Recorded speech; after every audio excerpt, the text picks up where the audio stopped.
صبح کا وقت ہے، آنکھ بھی کھلی ہے، کوئی اذان کی آواز بھی کان میں آئی ہے، آپ کا نفس کہتا ہے ابھی سو جی.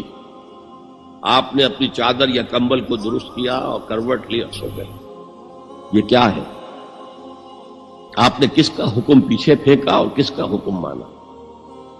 اللہ کے حکم کو پیچھے پھینک دیا، نفس کے حکم کو آگے رکھا.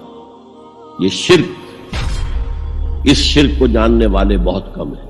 مولانا روم نے خوب کہا تھا میرا نفس بھی فرعون سے کم نہیں ہے. فرعون نے کہا تھا نا کیا اس ملک مصر کی حکومت میری نہیں ہے؟ اور سارا جو یہ آب پاشی کا نظام ہے، انہار کا نظام ہے، وہ میرے کنٹرول میں نہیں ہے. جس کا چاہوں موگا کھلا رکھوں، جس کا چاہوں بند کر دوں. یہ تھا خدائی کا دعویٰ. تو مولانا روم کہتے ہیں میرا نفس بھی اس سے کمتر نہیں ہے. وہ کہتا یہ جسم میرا ہے، اس پر میرا حکم چلے گا. میں نہیں جانتا کون اللہ کون رسول، کیا حرام کیا حلال. تو فرعون سے کم تو نہیں ہے میرا نفس. لیکن فرعون اس کی بہت مدد تھی، فوج تھی، لاؤ لشکر تھا، تو اس نے زبان سے بھی کہہ دیا کھل کر انا ربکم الاعلی. میں مسکین ہوں، غریب ہوں، میرے پاس کوئی طاقت نہیں ہے، میں زبان سے تو کچھ نہیں کہہ سکتا، اندر سے میرا نفس یہی کہتا. یہ نفس کی حکومت قرآن کہتا ہے. میں حیران ہوتا ہوں. اے نبی تم نے دیکھا اس شخص کو، اس کے حال پر غور کیا جس نے اپنی خواہش نفس کو اپنا الہ بنا دیا. اللہ اکبر. الہ، لا الہ الا اللہ.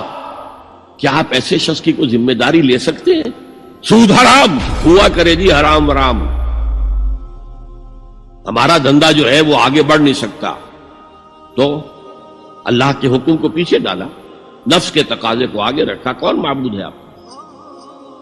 نام عبداللہ رکھیے، نام عبد الرحمن رکھیے، ہے عبد النفس، نفس کے بندے، نفس کے غلام. پوچھا گیا ایو الہجرت افضل ہو یا رسول اللہ، اے اللہ کے رسول بتائیے سب سے اعلیٰ ہجرت کون سی ہے، افضل؟ فرمایا ان تہجر ما کرہ ربک، ہر اس چیز کو چھوڑ دو جو تمہارے رب کو پسند نہیں. آج رات ہی سے آپ ہجرت شروع کر سکتے ہیں. جائزہ لیجئے کیا کیا چیزیں میری زندگی میں خلاف شریعت ہے، تو اللہ کو ناپسند ہے. فیصلہ کیجئے کہ آج کے بعد نہیں ہوگی. ہجرت شروع ہو گئی. تو جہاد تو یہاں سے شروع ہو گیا، اپنے نفس کے خلاف جہاد کرنا. صبح نفس نے کہا بھی سو جاؤ، آپ نے نفس کی بات کو رد کیا، اپنا کمبل اٹھا کے پھینکا، اٹھے، وضو کیا، نماز کے لیے آپ مسجد چل دیے. آپ نے جہاد کیا نفس کے خلاف. یہ افضل الجہاد ہے.